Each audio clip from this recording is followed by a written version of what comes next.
আমি সব সময় শুধু একটাই কথা ভাবতেছি, কি করলে আমার আল্লাহকে আমি খুশি করতে পারবো। লোকজন অনেকে আমার সাথে দেখা করতে আসছেন, অনেকে ভালোবাসা দিছেন। আমি বলছি যে আপনারা আমার অসুস্থতায় দেখতে আসেন নাই, আসলে আসলে এটা একটা জীবন পুনর্মিলনী। আল্লাহ রাব্বুল আলামিন আমাদেরকে হায়াত দিয়েছেন, আমি যেন বাকি জীবনটুকু নিরেট আল্লাহর জন্য ভয় ডরহীনভাবে সত্যের পক্ষে থেকে আল্লাহর দ্বীনের জন্য যেন আমি কাজ করতে পারি। আর এইরকম 100 মাইল বেগে মারার পরে, সামনে পিছনে মুচড়ানোর পরে আল্লাহ রাব্বুল আলামিন এই যে 6টা মানুষকে নিখুঁত করে বের করছেন, ওইখানকার মানুষরা আসছে যে ভাই লাশ কয়টা বের করা হয়েছে আর কয়টা বের করা হয়নি। আমার গাড়ি স্বাভাবিকভাবে আছে, সেখানে আমি একটা ওভারটেক করতে চাইলাম, সে অবস্থায় একটা বাস ওভারটেকের সুযোগ না দিয়ে হালকা চাপ দিল। ও আস্তে করে বাম পাশে এসে চিন্তা করলো যে আসলে আমার সেন্স ছিল না, অজ্ঞান হয়ে গিয়েছিলাম। পরবর্তীতে আমার কাছে যে ড্যাশ ক্যামের ভিডিও আছে, আমার কাছে সামনের ভিডিও পেছনের ভিডিও সব আমার কাছে আছে। তো সেইটাতে তখন দেখছি যে আমি ঘুমাই নাই, আসলে আমি তোর সাথে কথা বলছিলাম। তো বাম পাশে গাড়িটা আস্তে করে আসলো, আসার পরে ওকে আমি বললাম এইটা কেমনে কি করলাম। ও বলছে দেখছেন কেমনে আমাকে ডান থেকে চাপ দিল। আমি বললাম আসতে যাও, সামনের গাড়ি পার হোক, এরপরে আমরা পার হয়ে যাব। এই যে সামনের গাড়ি যাও পার হয়ে যাব, আমার গাড়ি তখন 0 মাইলেজ, রাস্তার বাম পাশে আমার গাড়ি দাঁড়িয়ে আছে ওভারটেকের জন্য মহাসড়কে, এক্সপ্রেসওয়েতে। ইতিমধ্যেই 4-5 সেকেন্ডের মধ্যে 100-120 মাইল বেগে, কিলোমিটার বেগে পেছন থেকে এসে ধাম করে মেরে দিল। গাড়ি লেগে সামনের বাসের নিচে ঢুকে গেছে। এখন সামনের বাসের নিচে যখন ঢুকছে, বাসাল আমার যতটুক ধারণা সে চিন্তা করছে যে আমার দ্বারা কোনো ক্ষতি হলো কিনা, পেছনে লাগলে কোনো দোষ নাই, কিন্তু টেনশন তো আছে।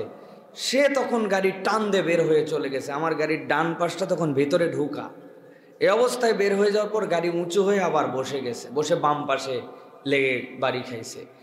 গাড়িটাতে সবসময় সব গ্লাস লাগানো, পেছন থেকে যখন ধাক্কা মারছে এত বিকট শব্দ হয়েছে যে আশপাশের দোতলা 3তলার থেকেও একজন ইমাম সাহেব ছিলেন, উনি পরিমরি করে দৌড়ায় চলে আসছেন যেখানে বোমা বিস্ফোরণ হলো কিনা।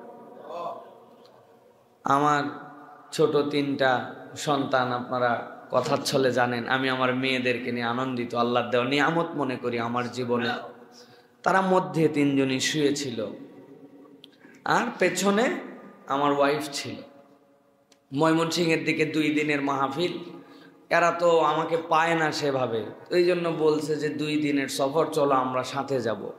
তো মাহফিল আলাদের বাড়িতে গেলে, আমরা গেলে স্বাভাবিক, কিন্তু ফ্যামিলি নিয়ে গেলে অনেক বিষয় থাকে। কিন্তু মহব্বতের কিছু মানুষ আছেন যাদেরকে আগে বলছি, ওনারা খুশি। সেখান থেকে সফর করে আমরা আসতেছি।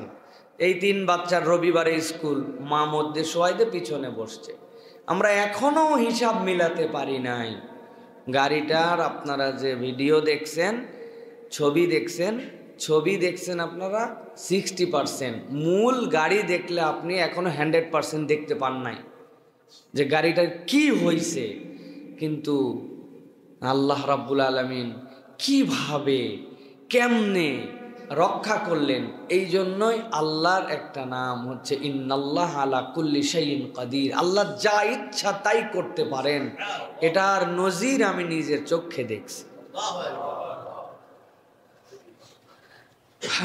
বাথরুম থেকে বেরিয়েছে অজু করার পরে হাত এরকম করে, আমরা কনুয়ের পানি থাকে না, এই পানি আমাদের এক পরিচিত বাথরুমের সামনে পড়ে গেছে, অল্প একটু কনুয়ের পানি, নিজের পানি নিজে ফেলছে, ফেলে খেয়াল করে নাই, মুছছে, পা মুছে সামনে গেছে, পিছলায় পড়ে গেছে। পিছলায় পড়ে এই নখ 3টা ভাঙছে, আর এই পিছনের এই হাড্ডি ভাঙছে। 1 বছর পঙ্গু হাসপাতালে, নিজের অজুর 3 ফোঁটা পানির নিজের বাড়িতে পিছলায় পড়ে। আর এইরকম 100 মাইল বেগে মারার পরে, সামনে পিছনে মুচড়ানোর পরে আল্লাহ রাব্বুল আলামিন এই যে 6টা মানুষকে নিখুঁত করে বের করছেন, ওইখানকার মানুষরা আসছে যে ভাই লাশ কয়টা বের করা হয়েছে আর কয়টা বের করা হয়নি। তখন দোকানদাররা বলতেছে লাশ কোথায়, এই যে ইনারাই তো ভিতরে ছিল, উনারা মাথায় হাত দিয়ে বসে পড়ছে। আল্লাহ রাব্বুল আলামিন যে দয়া করছেন, এটা আসলে আমি সব সময় শুধু একটাই কথা ভাবতেছি, কি করলে আমার আল্লাহকে আমি খুশি করতে পারবো। লোকজন অনেকে আমার সাথে দেখা করতে আসছেন, অনেকে ভালোবাসা দিছেন। আমি বলছি যে আপনারা আমার অসুস্থতায় দেখতে আসেন নাই, আসলে এটা একটা জীবন পুনর্মিলনী। আল্লাহ রাব্বুল আলামিন আমাদেরকে হায়াত দিয়েছেন, আমি যেন বাকি জীবনটুকু নিরেট আল্লাহর জন্য ভয় ডরহীনভাবে সত্যের পক্ষে থেকে আল্লাহর দ্বীনের জন্য যেন আমি কাজ করতে পারি। আর আল্লাহ রাব্বুল আলামিন যেন আমাকে শাহাদাতের মৃত্যু নসিব করেন। এইটুকুই আপনাদের কাছে আরজি দোয়া। সাথে সাথে বলবো যে বাংলাদেশে বিশেষ করে মুরগি বাহিত যে ট্রাক,